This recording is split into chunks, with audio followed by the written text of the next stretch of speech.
Muy bienvenidos, queridos amigos, queridas amigas, a un nuevo trimestre de estudios de la lección de la Escuela Sabática. El tema de este trimestre es el libro de Marcos. Y sabe que esta lección de este trimestre para mí tendrá un lugar muy especial. Primero, porque cuando era un joven estudiante de teología, el Evangelio de Marcos fue la fuente de casi todos mis sermones. Las primeras semanas de oración que hice, casi todos mis sermones eran sacados del libro de Marcos. Y fue en el libro de Marcos que me enamoré del Señor Jesucristo, que me enamoré de su ministerio. Hay escenas y situaciones en el Evangelio de Marcos que me emocionan hasta el día de hoy. Segundo, la lección de este trimestre, escrita por manos del Dr. Thomas Shepard, de quien tuve el gusto de aprender. El Dr. Shepard fue maestro en la universidad en Brasil en los años 90 y ya en su último año en la universidad antes de regresar a Estados Unidos yo tuve el gusto de encontrarme con él ahí, de tener 1 o 2 clases con él. Y siempre lo pude admirar como un hombre de Dios, siempre muy dispuesto a correr, le costaba correr al Dr. Shepard. Y espero al fin del trimestre poder entrevistarlo en este estudio que estamos haciendo. Él hoy día es maestro aquí en la Universidad de Andrews. Así que este trimestre será un trimestre muy especial y muy bonito. Bueno, el título de la lección de este trimestre es el libro de Marcos, y de la semana, la lección número 1, trae como título el comienzo del Evangelio. El verso para memorizar, pues usted acompaña en pantalla como siempre. Después que Juan fue encarcelado, Jesús vino a Galilea predicando el Evangelio del reino de Dios. Decía: el tiempo se ha cumplido, el reino de Dios está cerca. Arrepiéntanse y crean en el Evangelio. Marcos capítulo 1, versos 14 y 15. Durante esta semana vamos a dar un vistazo a la introducción del Evangelio de San Marcos. Vamos a aprender quién fue el autor y algunos detalles de su vida. Ahora, ya en adelantado les digo eso. No tenemos condiciones de probar mucha cosa en la Biblia. ¿Está bien? No tenemos condiciones. Por ejemplo, ¿quién es el autor del libro de Jueces? No sabemos. ¿Quién es el autor del libro de Esther? No sabemos. ¿Quién fue el autor del libro de Ruth, que es uno de mis libros predilectos? No sabemos. La gran mayoría de los libros, muchos de los libros en la Biblia, no tenemos idea de quién escribió. Aunque no sabemos quién escribió, aunque tenemos alguna idea. Por ejemplo, la carta a los hebreos. No sabemos su autor, aunque creemos que fue el apóstol Pablo. El Evangelio según San Marcos, creemos que fue un joven llamado Juan Marcos. Lo encontraremos bastante en el Evangelio, en el libro de Hechos de los Apóstoles, y durante todo el Nuevo Testamento encontraremos varias referencias a él. Durante esta semana vamos a entender un poquito más de él y de su trabajo, y veremos detalles del libro que nos ayudarán a poner bases para todo lo que vamos a estudiar durante este trimestre.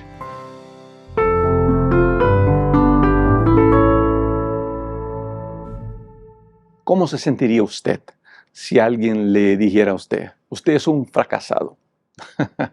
Usted es un fracasado. Juan Marcos, que creemos que es el autor del Evangelio de San Marcos, por lo que sabemos de él, la Biblia, la poca información que tenemos de él, es de que es un joven que viene de una familia financieramente muy bien parada. Tenían buenos recursos. Sabemos que muchas de las reuniones que los apóstoles tuvieron fue en casa de la familia de Juan Marcos. Quizá esa haya sido la razón del fracaso de Juan Marcos. Y permíteme explicar. Saulo y Bernabé salieron en un viaje misionero. Ahora, cuando yo, Rubén, hoy día salgo para hacer un viaje, pues yo voy en avión, donde llego me acomodan en un hotel más o menos, tengo buena condición de estar, siempre hay un desayuno en el hotel, la gente de manera muy amable donde voy me llevan a comer, y siempre es muy, muy interesante, muy fina la atención que me dan. En los tiempos bíblicos no era así para nada. En los tiempos bíblicos la batalla era intensa. Yo me acuerdo cuando comencé mi ministerio. Hoy día yo viajo en avión y me quedo en hoteles, pero cuando comencé mi ministerio en el norte de Brasil, me tocaba por veces dormir en mi auto, por veces pasar 2 o 3 días sin comer, porque no había cosas para comer en la región. Pero uno sirve a Dios de corazón, feliz, alegre. Hoy día me divierte mirar hacia atrás. Y aunque en el comienzo de mi ministerio, el comienzo de mi caminada ministerial, por veces en la Amazonía de Brasil, en situaciones más difíciles, no se compara en absoluto con lo que los apóstoles vivían en el comienzo de la iglesia cristiana. Juan Marcos salió con Saulo y Bernabé en ese primer viaje, pero al comienzo del viaje él se echó para atrás. De ahí la lección sugiere, ¿no?, de que Marcos fracasó en su obra misionera. Algunos llegan a creer, y Elena de White comenta eso, de que el hecho de que él venía de una familia abastada, con dinero, como que le costó un poquito adaptarse a la dureza de servir a Dios. Y eso hizo con que él se tirase para atrás. Mucha gente, y quiero aprovechar el gancho de eso, mucha gente piensa que no tiene condiciones de servir a Dios porque no quiere ser pastor. Yo encuentro muchos mensajes así, me digo, pastor, quisiera servir a Dios, pero no creo que pueda ser pastor. Usted no necesita ser pastor para servir a Dios. Usted no necesita ser anciano de iglesia. Estos días un joven me escribió diciendo, pastor, ¿cómo yo quisiera que me nombraran anciano de mi iglesia para que yo pudiera hacer cambios? No, usted no necesita ser anciano en su iglesia para poder hacer cambios. Nosotros no servimos a Dios donde la gente nos ve. Nosotros servimos a Dios cuando nadie nos ve. Nosotros servimos a Dios en nuestro principal campo misionero, que es nuestra casa. Es un trabajo, en la escuela, donde yo estoy todo el tiempo, en la cancha de fútbol. Yo estoy a servicio de Dios todo el tiempo, no solamente las 3 horas de la iglesia el sábado por la mañana. Para de esperar que le nombren para alguna función o que lo ordenen al ministerio para que usted sirva a Dios, no. Usted ahorita mismo, ahí donde está, puede estar sirviendo a Dios. Servir a Dios es un privilegio. Juan Marcos tiró ese privilegio por la ventana, y lo bonito es que veremos durante el estudio de que él se arrepintió y mejoró sus caminos. A usted Dios le ha dado la oportunidad de servirlo a Él. No desperdicie esa oportunidad. Y si no sabe qué hacer para servir a Dios, cierre sus ojos y diga, Señor, ayúdame a encontrar una oportunidad de servirte. Y te garantizo que antes que termines la oración, verás la respuesta de Dios.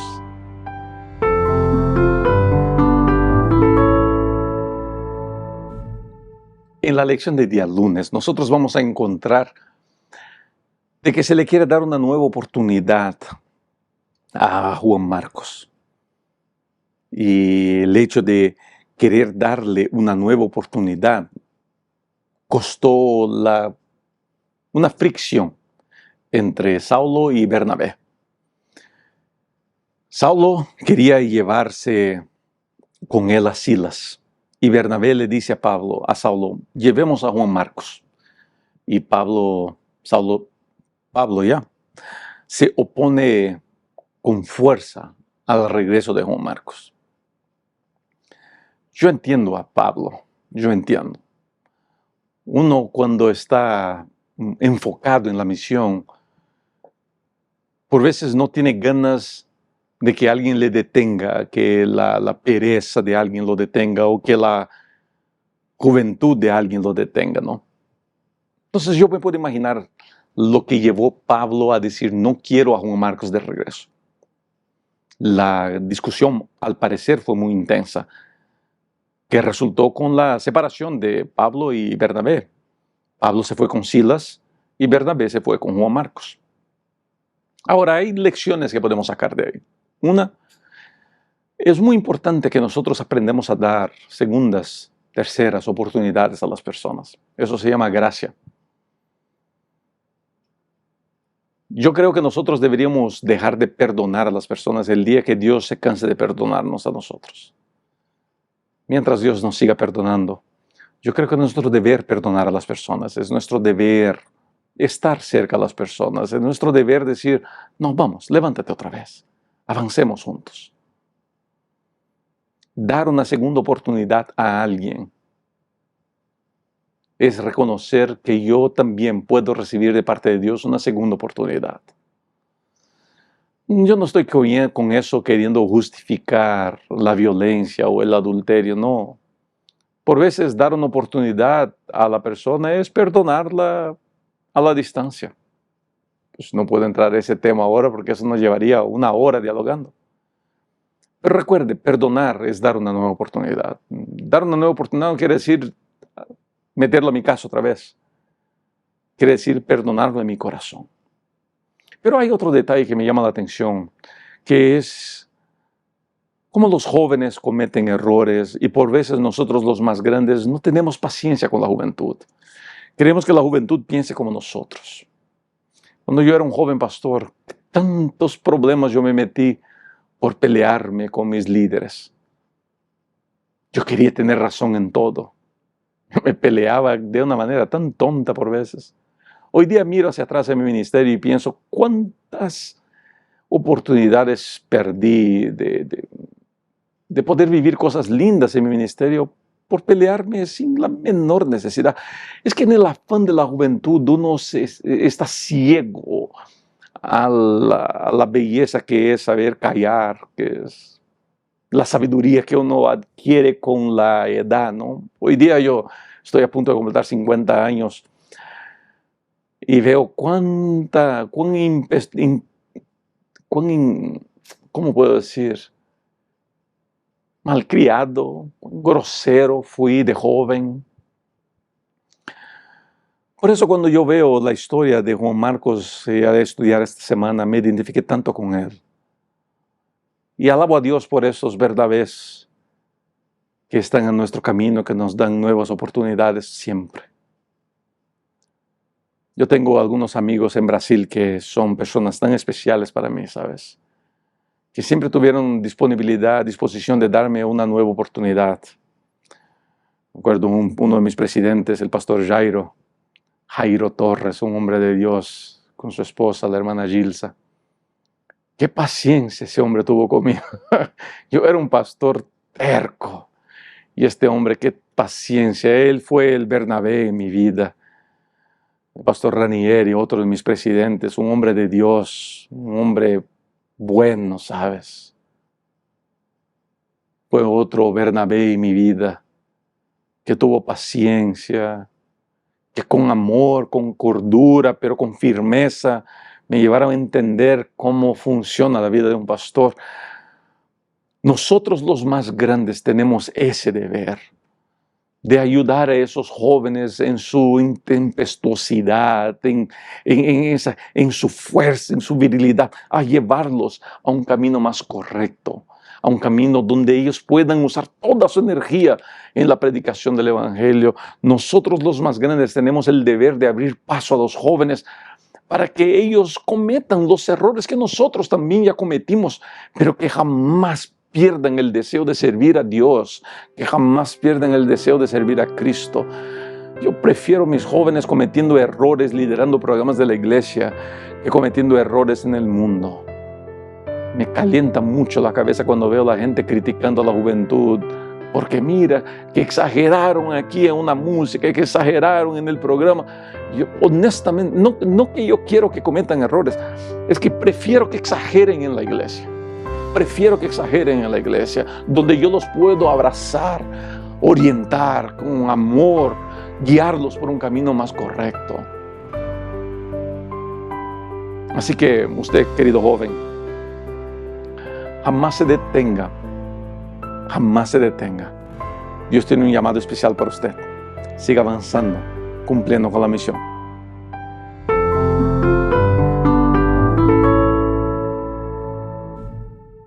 El Evangelio según San Marcos comienza presentando a Juan el Bautista. Y la predicación y el ministerio de Juan el Bautista que culmina con el bautismo de Jesús. En la lección del día miércoles vamos a hablar del bautismo de Jesús. Aquí vamos a hablar un poquito del ministerio de Juan el Bautista. Y es interesante cómo el ministerio de Juan el Bautista es un ejemplo para nosotros hoy día. Juan Bautista, él tiene un mensaje muy claro de arrepentimiento y exhortación. Su mensaje es bíblico y la lección hace cuestión de mostrar, permítame leer aquí, que el mensaje de Juan el Bautista se puede encontrar en parte en Éxodo 23:20, Isaías 40, verso 3 y Malaquías 3:1. Después usted con calma puede leer estos mensajes y se va a dar cuenta de cómo Juan el Bautista usa de estos mensajes, de esos pasajes de la Biblia para formar el mensaje que él tiene que presentar. ¿Y por qué digo que la vida de Juan el Bautista es un ejemplo? Es un ejemplo de cómo deberían ser los evangelismos y las predicaciones. Siempre, primero de todo, fundamentadas en la Biblia. Fundamentadas sólidamente en la palabra de Dios. Queridos, yo voy a insistir con eso todos los días de mi ministerio. Al púlpito de nuestras iglesias debemos subir con la Biblia. Punto final. Al púlpito de las iglesias deberíamos subir con la Biblia. No estoy menospreciando los escritos de Elena de White, no estoy menospreciando PowerPoints, no estoy menospreciando videos que llevemos, no estoy menospreciando nada. Yo creo que cada una de esas cosas puede tener su lugar, pero al púlpito, a los púlpitos de nuestras iglesias deberíamos subir con la Biblia, con la palabra de Dios y abrir la Biblia y presentar el mensaje de la Biblia. Mi trabajo como director ministerial de una asociación es entrenar a pastores. Y yo siempre les digo eso, les repito eso a los pastores hispanos y a los pastores americanos con quien trabajo. A un púlpito no se sube con un PowerPoint, por ejemplo. No se sube con la computadora para enseñar láminas y citas. No. Al púlpito se abre la Biblia, se abre un texto de la Biblia y se permite que la Biblia hable, que la Biblia nos muestre la voluntad de Dios. Esa es la manera de Juan el Bautista presentar. Y cuando yo me dedico a presentar la palabra de Dios de esa manera, el resultado es lo que fue el resultado de Juan el Bautista. Bautismos y bautismos y bautismos. Así que usted que es líder de iglesia, evangelista, anciano, primero no le tenga miedo a los bautismos. No, pastor, queremos calidad, no cantidad. Eso de calidad contra cantidad es cosa de gente que no sabe nada de evangelismo. No sabe absolutamente nada. Más que todo es cosa de gente que no tiene ganas de trabajar por Cristo. Porque cuando yo estoy trabajando por Cristo, viene calidad, viene cantidad, viene todo. Entonces, si yo quiero hacer evangelismo, quiero ver resultados, mi evangelismo tiene que ser fundamentado en la Biblia como el de Juan el Bautista. Fundamenta tu predicación en la palabra. Abre la Biblia, que la Biblia enseñe. Usa 1, 2, 3 textos máximo y sácales el jugo de estos textos y vas a ver que la gente se va a alimentar con solidez espiritual. Y el resultado será el mismo de Juan el Bautista. Bautismos, bautismos, bautismos. ¿No es eso lo que queremos ver en nuestras iglesias?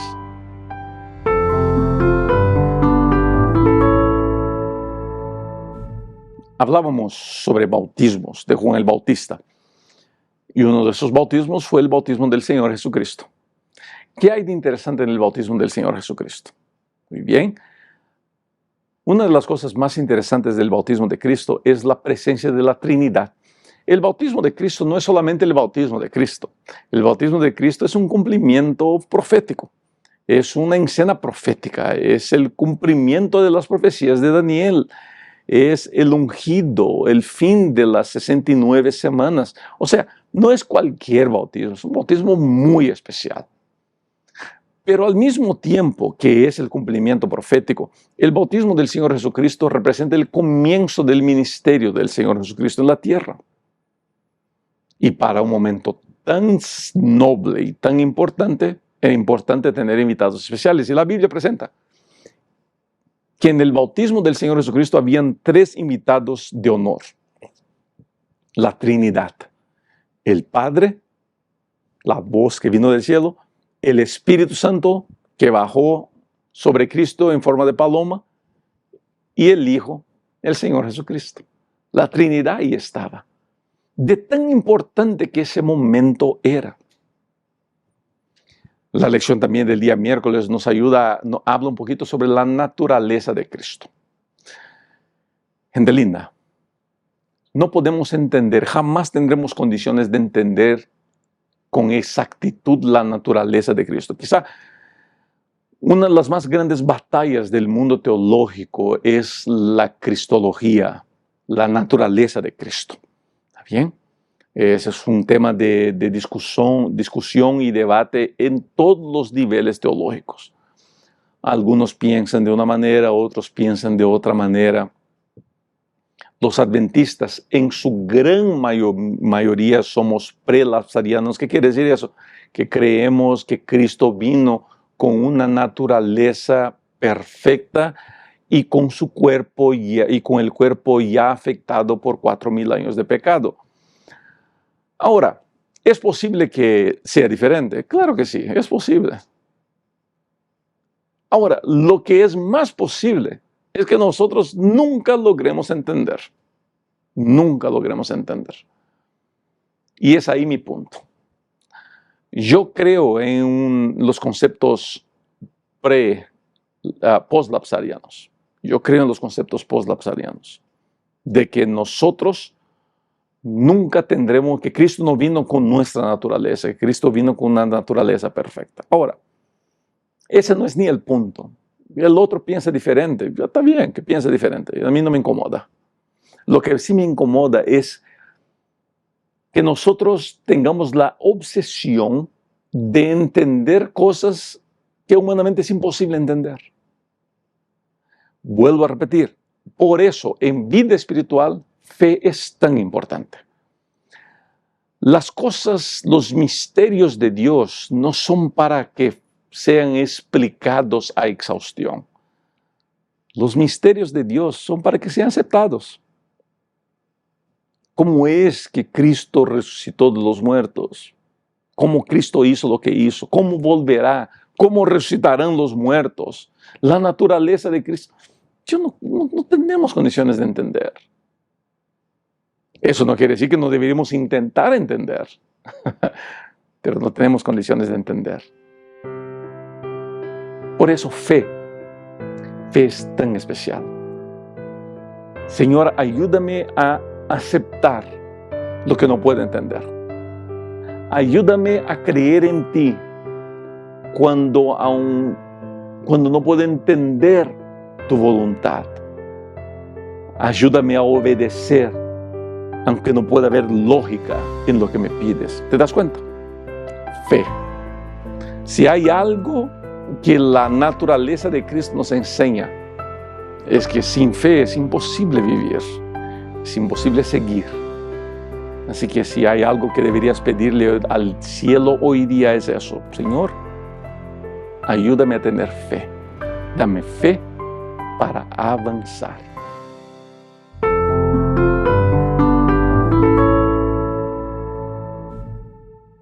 Vamos a comenzar este estudio leyendo la Biblia. Por favor, acompañe en pantalla. Después que Juan fue encarcelado, Jesús vino a Galilea predicando el evangelio del reino de Dios, diciendo: el tiempo se ha cumplido y el reino de Dios se ha acercado.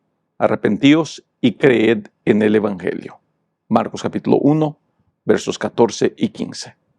Es interesante notar cómo se divide la predicación del Señor Jesucristo aquí. El Dr. Shepherd lo pone en 3 partes que nos ayudará a entender bien qué es lo que él quiere decir. Primero, Cristo presenta la profecía cronológica o de tiempo, al decir, el tiempo se ha cumplido. Después de eso, el Señor Jesucristo presenta la promesa del pacto, el reino de Dios está cerca. Por último, Él hace un llamado al discipulado: arrepiéntanse y crean al evangelio. Vamos de todo esto aquí, enfocarnos en un punto, que es cuando Cristo dice, el tiempo se ha cumplido. ¿De qué tiempo está hablando el Señor Jesucristo? ¿A qué se refiere? Muy bien. El Señor Jesucristo se está refiriendo aquí a las profecías de Daniel, a las profecías que apuntan para las 69 semanas. El bautismo de Cristo es el fin de la semana 69 y el comienzo de la semana 70. Esa semana son 7 años, 7 días proféticos, ¿no? 7 años. El ministerio de Cristo dura 3 años y medio. A la mitad de esa semana, dice el libro de Daniel, que a la mitad de esa semana cesaría el sacrificio, que es la muerte del Señor Jesucristo. ¿Por qué es importante eso? ¿Y por qué es interesante eso? Porque esto renueva en nosotros nuestra confianza en la Biblia. Las profecías no sirven, gente, no me canso de repetir eso. Las profecías no sirven para que nosotros nos estemos peleando a ver qué va a pasar mañana. La iglesia adventista existe fruto de un error de interpretación profética. Debemos siempre acordarnos de eso. Por eso me asombra y me preocupa mucho cuando muchos pastores y muchos hermanos laicos están más preocupados en intentar adivinar el futuro que en vivir el presente.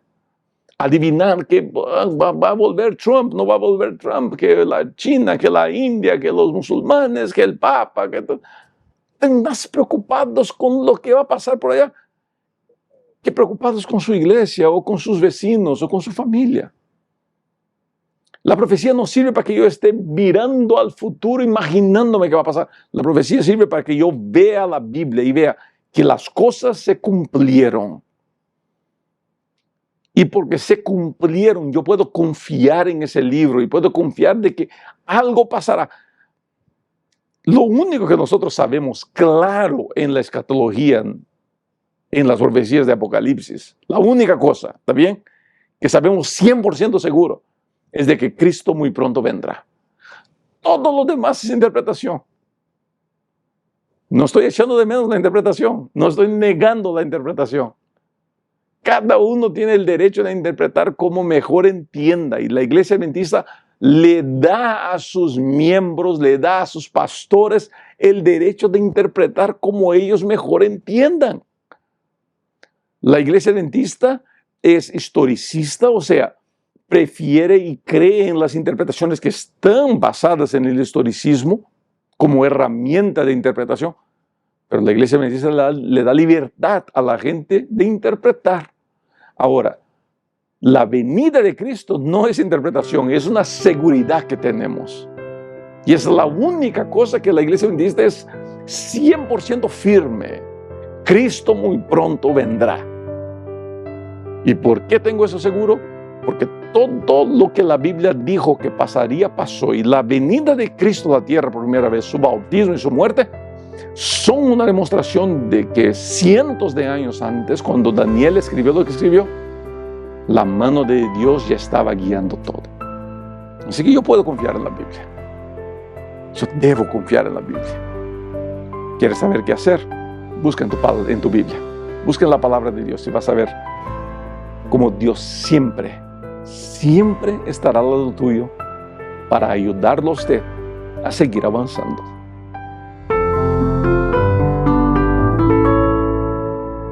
El autor de la lección en el estudio del día viernes hace una comparación genial. Compara la predicación de Cristo con la predicación del primer ángel. Esa comparación es muy interesante porque muestra cómo la Biblia está interconectada, está conectada entre ella, que no hay división. Y es muy importante saber eso, porque estamos hablando del Antiguo Testamento, del comienzo del Nuevo Testamento, y estamos hablando del fin del Nuevo Testamento. La lección propone lo siguiente, usted puede acompañar en pantalla, que en Marcos 1, el tiempo se ha cumplido según Daniel 9. Eso es la profecía del tiempo y eso, su correspondiente a Apocalipsis 14, es la hora del juicio. En la segunda categoría, promesas de pacto, Marcos 1 habla del reino que se acerca y Apocalipsis 14 del evangelio eterno. Y en la tercera categoría, el llamado al discipulado, Marcos 1, Jesús dice arrepiéntanse y crean. Y Apocalipsis 14 dice teman, glorifiquen y adoren a Dios. Son esas conexiones que nos ayudan a afirmar nuestra creencia en la Biblia. Nos ayudan a afirmar nuestra fe en la palabra de Dios. ¿Por qué? Y vuelvo a insistir, ¿por qué eso es importante? Porque creo, y aquí es mi interpretación, que uno de los últimos ataques del enemigo a la humanidad no será destruir la Biblia, y sí poner en descrédito su soberanía, desacreditar la Biblia, hacer con que la gente tenga la Biblia por irrelevante. Y cuando nosotros vemos la conexión que existe entre Nuevo y Antiguo Testamento, entre Cristo y el mensaje de los tres ángeles, cuando vemos la relación que existe desde Génesis a Apocalipsis, una vez más, fortalecemos nuestra fe en la palabra de Dios. Y queridos, no hay nada más importante que fortalecer nuestra fe en la palabra de Dios. Así que sigamos creyendo, sigamos enfocados en la Biblia, sigamos enfocados en lo que Dios tiene para nosotros. ¿Le parece así? Mira, gracias por haber estado esta semana. Este trimestre será un estudio muy interesante. Como se da cuenta, estoy en un nuevo estudio. Esto aquí es mi casa, es de donde voy a estar grabando y transmitiendo a partir de ahora. ¿Está bien? Y estoy seguro que todo esto será una bendición para todos nosotros. Recuerde que muy pronto tenemos nuevos materiales y usted no se lo puede perder de ninguna manera. Nos vemos muy pronto. Cuídese mucho. Chao.